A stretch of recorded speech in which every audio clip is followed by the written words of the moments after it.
Akkam jirtu hordoftoota koo nagaa keessan nagaa waaqayyo isiniif haa baay'atu. Har'a dhufnee torbee sadii ija ishee irratti jechuudha. Sadii darbeeyyuu jechuudha. Maabiraatiin nu jalaa badee bilbila waan ittiin chaarjar goon hin jiru banne. Mee nagaa gaafadhu.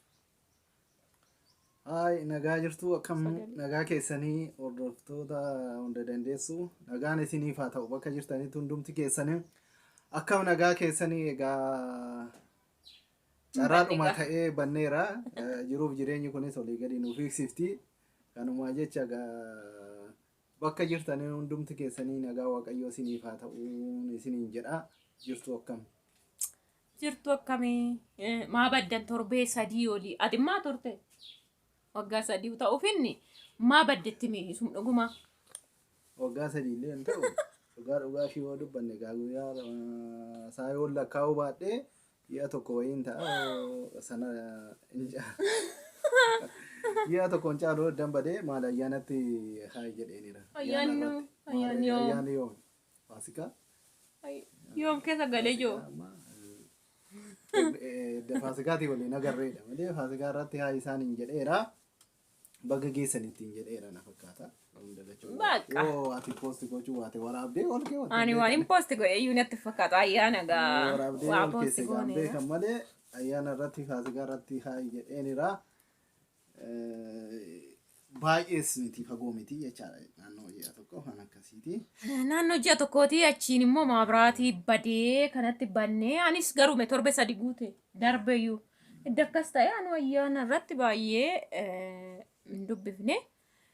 Anyways, sababa amma banneef gamaa biraati. Irra caala ibsaadha. Ibsaan magaalaa Walisoo keessatti warri Walisoo keessa jirtanis warri bakka biraa jirtanis irra caala naannoo magaalaa ganda duwwaa lamaa yookaan ganda ejersa jedhan irratti gaafa badeeti ibsaan dhufee hin beeku. Guyyaa tokko nu dhufee hin beeku sarara duwwaa lamarra surumaayyuu. Baay'ee rakkoo guddaadha.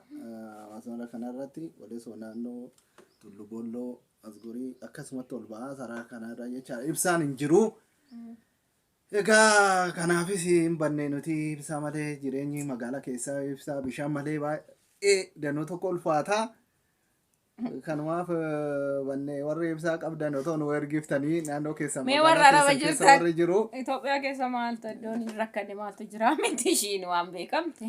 Soolaarii malee otoo nu ergitanii baay'ee rakkoo cimaa keessa jirra. Simbirrootti kenna. Kudu wayi qabdeen abiddu kanuma ibsa. Inna akkasii dhugaa dubbachuu fi qallaaliin cinqabne torbee sadii akka waggaa sadii fakkaata yeroo miidiyaa fayyadamtan innarraa fagaattanii waan baay'ee tokko turtan fakkaata.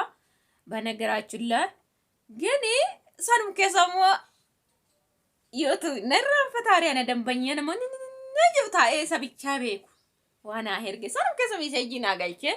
Charger iddoo dhageesse chargerii godhadhee jechuudha. Garuu akka keessanii miti akka keessanii gini isinii malee naan ergine sobo. Gini innis waanaan jedhee callaa isaa isinitti agarsiisuu maleedha. Naan qabii maal harka koo mucaan kaameeraa. Anyways baay'ee waan hin turin see dhugaa waaqaa jechuudha. Toona jedhe torbee sadii salphaa miti. Anyways, Samoona kan waan argine waraabne waan mirti ishii Samu'eel faana sin dhufna kana booda nu eegaati. Kun fayyisaanis hin jira. Namni biraas na bira kan jirtu hin jirti. Fataa goone viidiyoo bareedduu hatta yoon guyyaan dadhabe guyyaa lamatti jechuudha. Bareechinee waan isiniin ilaaltu isinitti tola jenne tokko isiniif gadhiifna jechuudha. Isin video yeroo gadhiifne immoo nu gargaara nu wajjin ta'a nu laala wifi akka guuttannu nu godha waan biraarra hin darbina wifi dum kan biraa yaadoo qabatte taasise umaan jettu waan saanu galee malee umaan argine gaamee gaafadha mee maal goote fi waan bitadhe dhufe sitti agarsiisu hooga bitti agarsiisu barbaadu. Dakitini nuwa ferillee yenna nama umaan agarree shaayii waayillee achi nu baasiti mee waan ta'e nu godhi jennaan egaa shamarran amal keessanii lafa akkaataa naa waa argatani. Waan bittani. Mi'a mana qexa. Maaloo qoyoo dhutta nagar. namni xiqqoo achi baasee keekii wayiillee fataa zanaa nama godha keekii daabboo wayiillee nu bitaa gisee amma wucoon hin jiru ibsaan hin jiru jedhan odoo achi gadi nu buuftee keekii wayii daabboo wayii nu bittee halkan tokko akkanuma ammanuma jala nu buusitaa. Muuziqaayyuu yuutuubiin kanumaaf nu fayyada lallafne enneeyyuu. Ana waan argine galee jechuu malee waan isaan argine ishii uumatu beekaa waan gaafattanis gaafadha isa. Kan biraa subscribe godhaa sirriitti ganna kana sirriitti dhufnaa sirriitti haasofnaa hojiin baay'ees waan hin jirreef ganna kana baay'ee waan baay'ee share walii gochuu dandeenya baay'inaan waliin hojjechuu dandeenya maatii keenya guutuu taanee jechaadha. Waaqayyoon nu gargaara yoo fedha waaqayyoo ta'e yeroon itti biizii taanu ganna hojiin keenya baay'ee waan hin taaneefi yerootti baay'ee wal arguu dandeenya baay'ee waliin haasawuus taphachuus dandeenya waan adda addaa muuxannoo adda addaa walii sheerii gochuu dandeenya. Kanaafuu subscribing keessan sirriitti dabaluu qabaa. Anillee 10,000 yoo goota malee hin dhufu jechaan ture ammas egaa itti cimaa.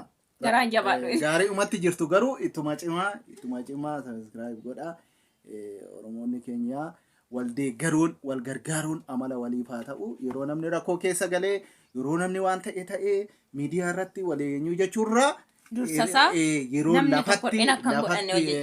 lafatti wal jajjabeessuu wal deeggaruun barbaachisaadha. Isa rakkatee isa dadhabee isa hojjechaa jiru cimsuu akkas nu cinaa namoota jiran jajjabeessuu yoo amaleeffannee gaariidha. Akkuma sababoota isaan kaanii saba kaanii jechuun barbaada. Irra caala yeroo rakkoon mudate Oromoon keenya waliif eenyu jechuu barbaada. Sunotoo hin ta'in dura wal jajjabeessuun baay'ee barbaachisaadha.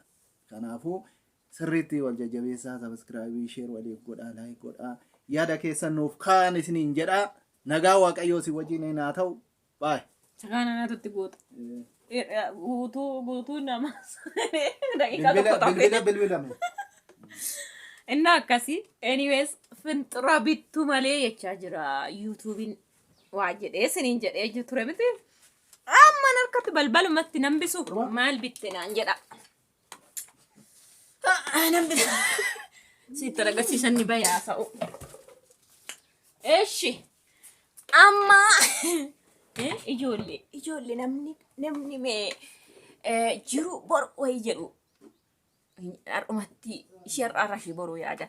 Maalan bitadhe ani laffa'ee xaaree dakkame birrii 500 kanan bitadhe maal jettu leetira 50 bitaa innaa beetasabni babal'aan innaa dhufee kanan itti nyaachisa birrii 500 kanan bitadhe birrii 1,000 keessaa baase salphaadha.